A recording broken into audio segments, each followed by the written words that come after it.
Assalamualaikum warahmatullahi wabarakatuh. Alhamdulillah bil alamin.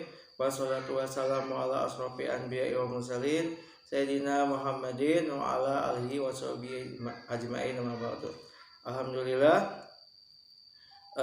kita bertemu kembali dalam pembahasan akhlak di kultur kuliah di menit ini, yaitu sekarang kita ke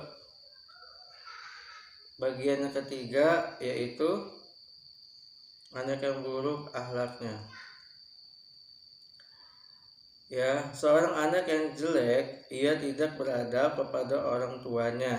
Ya, seperti itu.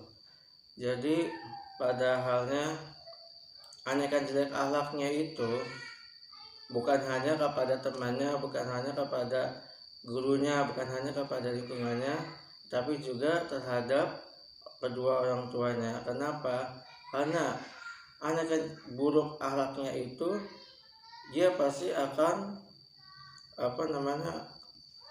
berontak ketika dinasehati, ketika diberikan nasihat yang terbaik untuknya.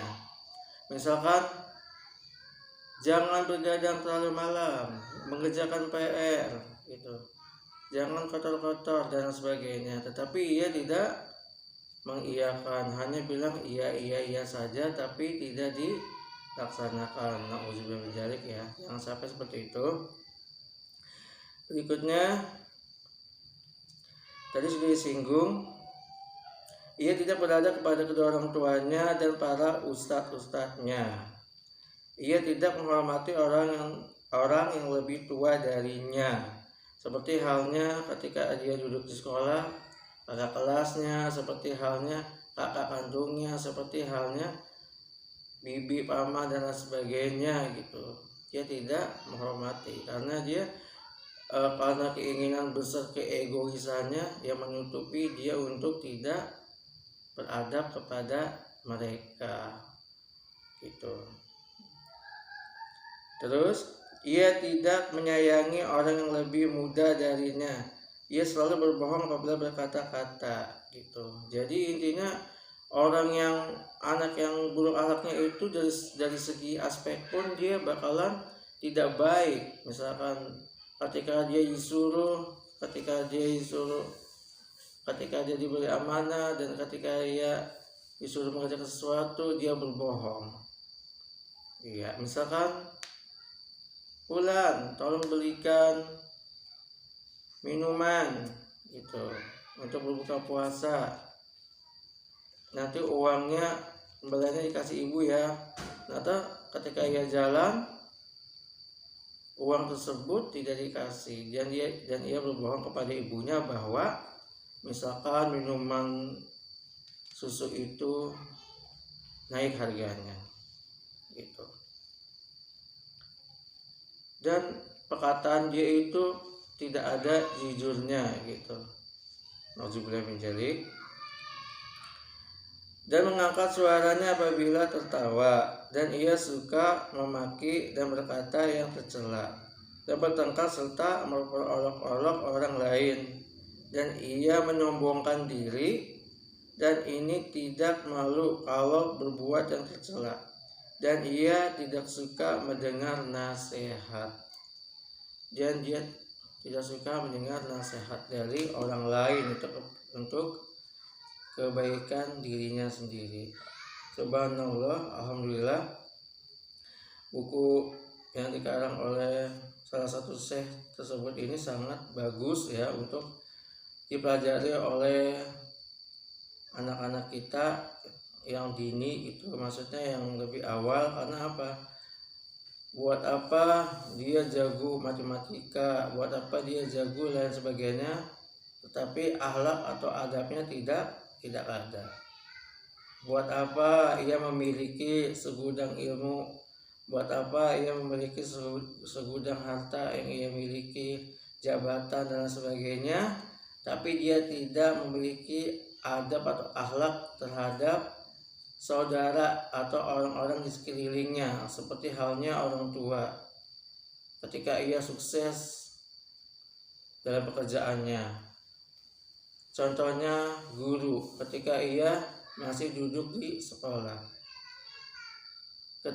Contohnya ketika kakak dan posisi ia sebagai adik di rumahnya, seperti itu ya. Maka dari itu, agar anak terlepas dari hal yang buruk, yang pertama pada orang tua itu sangat dibutuhkan gitu. Lingkungan juga sangat membutuhkan anak-anak untuk baik atau tidaknya. Intinya pergaulannya harus dipantau sejak kecil, karena agar nanti kalau ketika besar orang tua atau saudara lainnya itu tidak pusing akan hal tingkah lakunya tersebut gitu.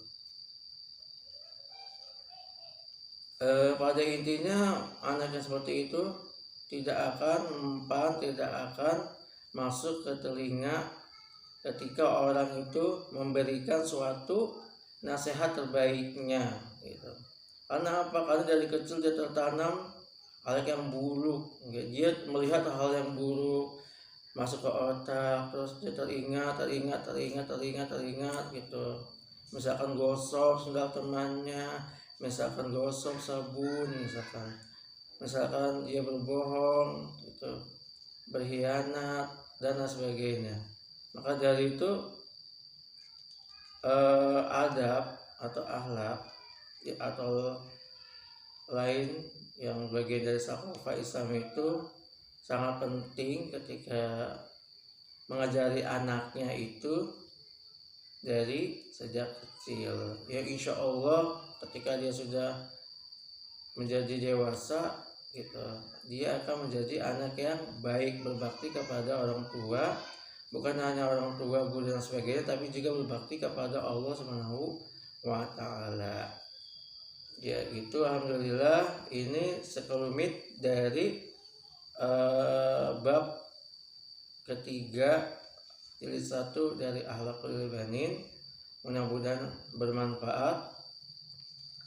Insya Allah di selanjutnya akan dibahas di bab-bab berikutnya. Itu saja paparan dari saya, mudah-mudahan bermanfaat.